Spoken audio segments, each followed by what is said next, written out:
Hello बच्चों, स्वागत है आपका कॉन्सेप्ट सिग्मा में। मैं किशन यादव। आज हम करने वाले हैं क्लास 10th का चैप्टर नंबर 2। चैप्टर नंबर 2 में जो बेसिक चीज़ें हैं वो पहले मैं आपको बता देता हूँ, फिर हम इसकी एक्सरसाइज की शुरुआत करेंगे। तो जो चैप्टर का आपका नाम है वो है बहुपद। बहुपद आपने 9th क्लास में भी पढ़ा होगा, ठीक है। उसी को क्लास 10th में थोड़ा सा अलग तरीके से पढ़ना है, ठीक है। तो बहुपद में कुछ चीज़ें हैं जिसको जानना ज़रूरी है, जैसे कि चर, अचर, पद, घात, बहुपद, बहुपद की घात, बहुपद का मान, बहुपद का शून्यक और बहुपद के प्रकार। तो इन सब चीज़ों की जानकारी होना चाहिए, तभी आप बहुपद को अच्छी तरीके से समझ पाएंगे। तो चलिए हम एक एक करके जानते हैं कि ये सब होता क्या है। पहला है चर। चर किसे कहते हैं? चर वो चीज़ें हैं, चर जो x, y, z हो सकता है। जैसे मैं लिखूँ, कोई सा इक्वेशन लिखूँ 5x + 2y = 0, ठीक है।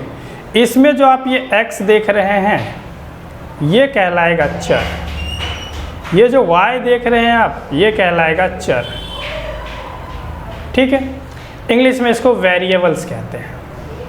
कोई और एग्जाम्पल ले लेते हैं। मान लो कि 7t + 2s = 7 है, तो इसमें ये t जो है ये है चर, s जो है ये है चर,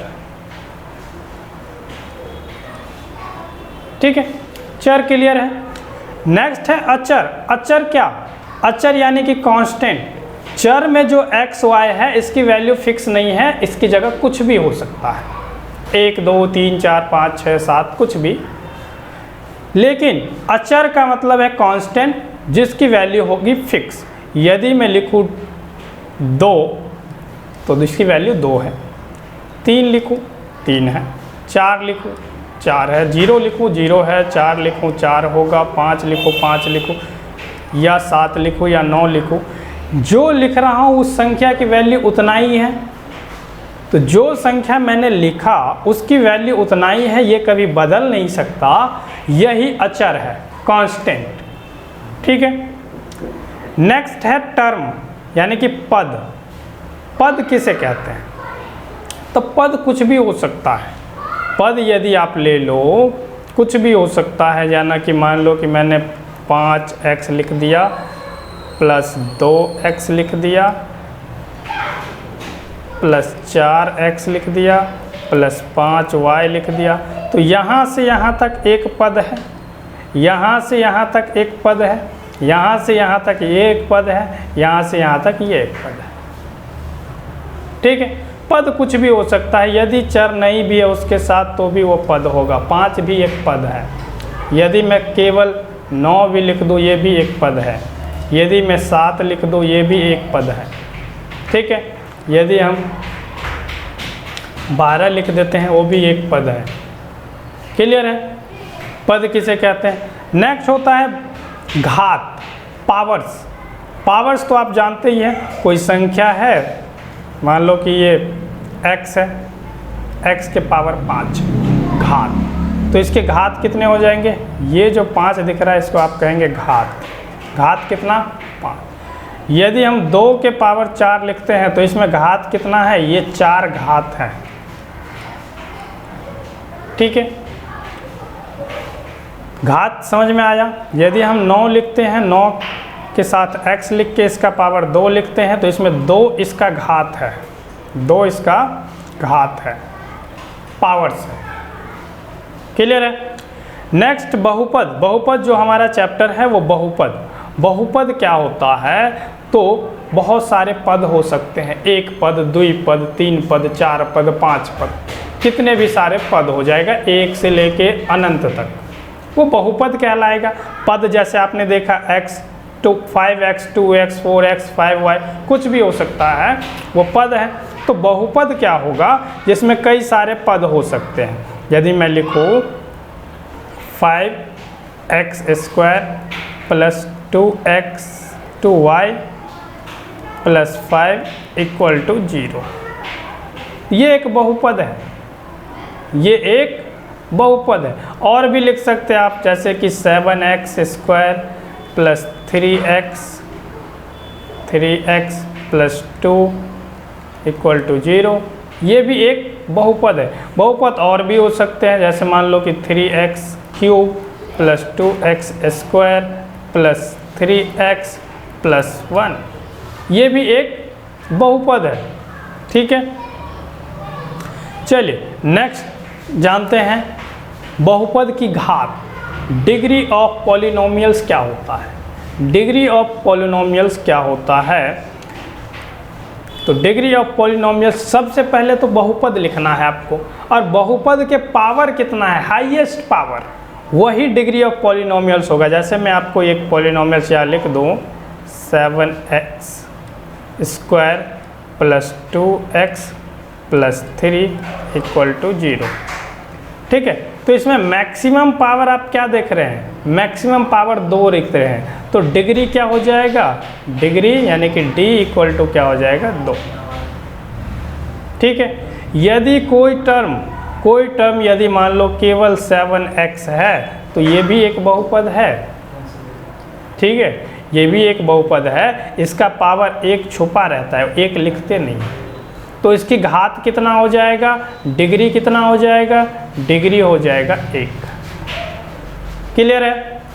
यदि कोई होता है 3x cube plus 2x square plus 3 equal to 0, तो इसमें डिग्री कितना होगा, मैक्सिमम पावर। मैक्सिमम पावर क्या देख रहे हैं आप, 3, मैक्सिमम पावर 3 देख रहे हैं, तो इसका जो हो जाएगा d, वो d बराबर हो जाएगा 3। क्लियर है? डिग्री कितना हो जाएगा, 3 हो जाएगा। नेक्स्ट है बहुपद की मान। यदि कोई बहुपद दिया है तो उसकी वैल्यू कितनी होगी? तो बहुपद का मान कैसे निकालेंगे? मान लो कि आपके पास एक बहुपद है 5x प्लस 5। ठीक है, तो इसमें x की जगह कोई वैल्यू पुट करना पड़ेगा, चाहे आप 0 पुट कर लो, 1 पुट कर लो, 2 पुट कर लो। यदि कभी कभी क्वेश्चन में दिया रहता है तो वही पुट करना है जो दिया है। तो यदि मैं x की जगह 1 पुट करूं तो 5 मल्टीप्लाई हो जाएगा 1 और प्लस हो जाएगा 5। तो जब इसको सॉल्व करेंगे तो आएगा 10। ये हो जाएगा बहुपद का मान। एक और देख लेते हैं, मान लो कि 2x square plus 3x plus 1 है, तो क्या होगा, तो 2x स्क्वायर, यदि हम x की जगह 1 रखें, x की जगह 1 रखें तो 2 मल्टीप्लाई 1 का स्क्वायर तो 1 ही होता है, प्लस 3x, तो यानी कि 3 मल्टीप्लाई 1 प्लस 1। ठीक है, जब इसको सॉल्व करेंगे तो क्या आएगा, 2 1 जा 2, 3 1 जा 3 और प्लस 1, यानी कि 2 प्लस 3 प्लस 1, आंसर आ जाएगा 6। ठीक है, ये बहुपद के मान कहलाएंगे। नेक्स्ट जो है बहुपद का शून्यक क्या होगा? शून्यक यानी कि जीरोस, ऐसी वैल्यू रख देना है बहुपद में जिससे कि उसका आंसर आ जाए 0, जिससे कि उसका आंसर आ जाए 0। मान लो कि हमने कोई बहुपद लिया 3x माइनस 3, 3x माइनस 3। अब इसमें x की जगह क्या रख दें कि इसका मान 0 हो जाएगा। x की जगह आप ऐसा मान रखिए जिससे कि इसका वैल्यू 0 हो जाएगा। तो देखो 3x है, x की जगह 1 रख दोगे तो 3 मल्टीप्लाई 1 माइनस 3, 3 मल्टीप्लाई 1 3 माइनस 3 हो जाएगा 0। तो बहुपद के शून्य क्या हुआ, जो हमने वैल्यू रखा, क्या रखा, 1 रखा, 1 बहुपद का शून्य हो जाएगा। क्लियर है? क्लियर है? तो चलिए एक और समझ लेते हैं। मान लो कि एक बहुपद हमारे पास 2x स्क्वायर है और -4 है। ठीक है, अब हमें x की जगह एक ऐसा वैल्यू रखना है जिससे कि ये 0 हो जाए। -4 की जगह आप दूसरा नंबर ले लो जिससे कि आसानी होगा समझने में। ठीक है, इसकी जगह आप ले लो 8 ले लो। ठीक है। यदि हम x की जगह इस बार 2 रख दें तो ये 0 हो सकता है। कैसे? 2 मल्टीप्लाई x की जगह 2 का स्क्वायर और -8 कर लेते हैं। जब इसको आप सॉल्व करोगे तो 2 मल्टीप्लाई 2 का स्क्वायर कितना? 4, तो यानी कि ये हो जाएगा 2 मल्टीप्लाई 4 2 जा 8, 4 -8 है, तो 4 2 जा 8 -8 इक्वल टू हो जाएगा 0। ठीक है, यानी कि बहुपद का शून्यक निकालने के लिए x की जगह या y की जगह या कोई सा भी चर हो उसकी जगह ऐसी वैल्यू पुट करना है जिससे कि वो शून्य हो जाए, जिसके उसका आंसर जो है शून्य हो जाए, 0 हो जाए। अब देखते हैं बहुपद के प्रकार। बहुपद कितने प्रकार के हैं? तो बहुपद के कई प्रकार हैं। ठीक है, जैसे कि उसके घात के आधार पर बांटा गया है, कई बार उसके पद के आधार पर बांटा गया है और उसके चर के आधार पे भी बांटा गया है। ठीक है, तो चलिए देखते हैं घात के आधार पर। घात के आधार पर, घात के आधार पे बहुपद क्या है? यदि किसी बहुपद का घात यानी चर का मान लो घात 1 है, x की वैल्यू 1 है, x का घात 1 है, पावर 1 है, तो वो कहलाएगा रैखिक।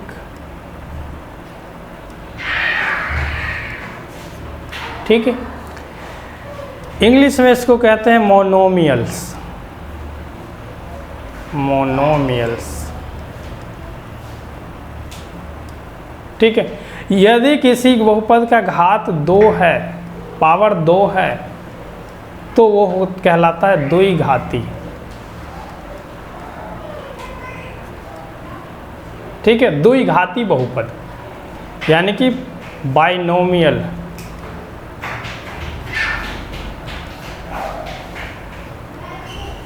यदि किसी बहुपद का घात 3 है, x के पावर 3 है, तो कहलाता है त्रिघाती।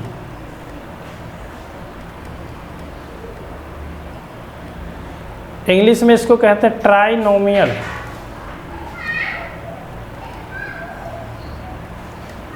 क्लियर है? घात के आधार पे यदि घात 1 है तो रैखिक, घात के आधार पे यदि घात 2 है यानी कि पावर 2 है तो द्विघाती, यदि पावर 3 है यानी कि घात 3 है तो त्रिघाती। और इसको पद के आधार पे भी बांटा गया है, तो पद के आधार पे देख लेते हैं। पद के आधार पर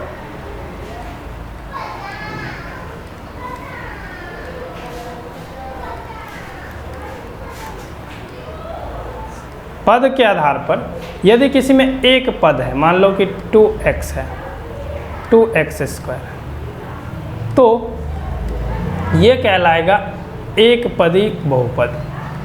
एक पदी।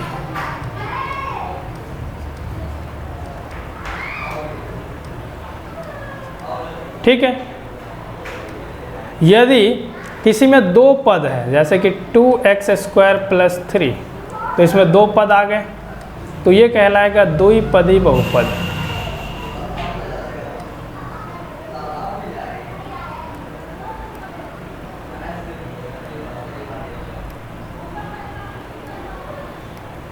ये कहलाएगा द्विपदी बहुपद। यदि किसी घात में 3 पद है तो 3 पदी बहुपद, यानी कि 3x³ + 2x + 5, तो ये कहलाएगा 3 पद है, 1 पद 2 पद 3 पद। इसमें 2 पद था 1 2, इसमें 1 पद था, 1 ही पद था। क्लियर है? तो जब 3 पद होगा तो त्रिपदी बहुपद।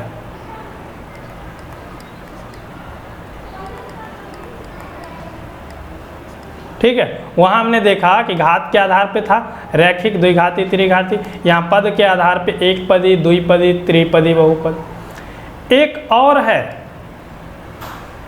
चर के आधार पर बांट सकते हैं बहुपद को। चर के आधार पे क्या क्या होगा वो भी देख लीजिए। चर के आधार पर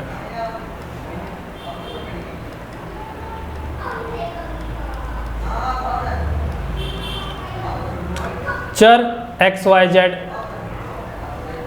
एस टी यू वी कुछ भी हो सकता है, जैसे कि मान ले लो x 2x प्लस 3y। तो इसमें चर कितने हैं, एक x है और एक y है, ठीक है। तो ये दो चर में बहुपद है, दो चर में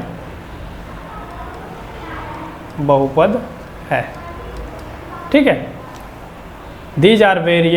these are polynomials in two variables.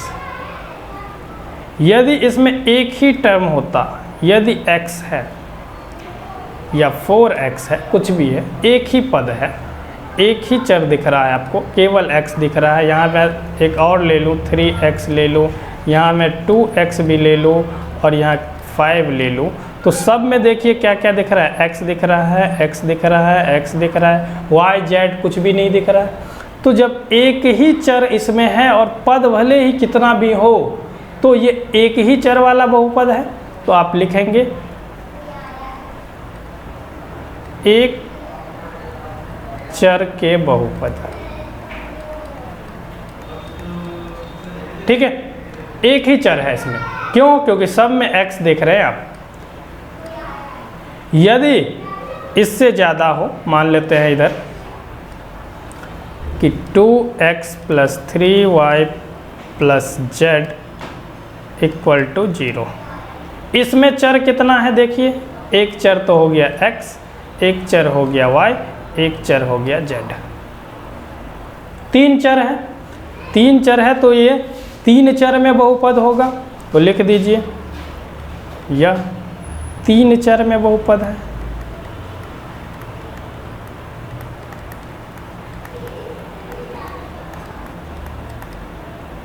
Clear है? तो ये कुछ इंट्रोडक्शन पार्ट था जो बहुपद चैप्टर के स्टार्टिंग किया था हमने, ठीक है। और इस चैप्टर में बहुपद से रिलेटेड जितने भी बातें थी वो मैंने आपको बताई। इसको यदि आप जान लेंगे तो चैप्टर करने में बहुत आसानी होगी, ठीक है। क्लियर है? वीडियो अच्छी लगी हो तो वीडियो को लाइक कीजिए, चैनल पे नए हैं तो सब्सक्राइब जरूर कर लीजिए और दोस्तों के साथ शेयर कीजिए। बहुत जल्द हम लेके आते हैं आपके लिए नेक्स्ट यानी कि एक्सरसाइज 2.1, ठीक है। धन्यवाद।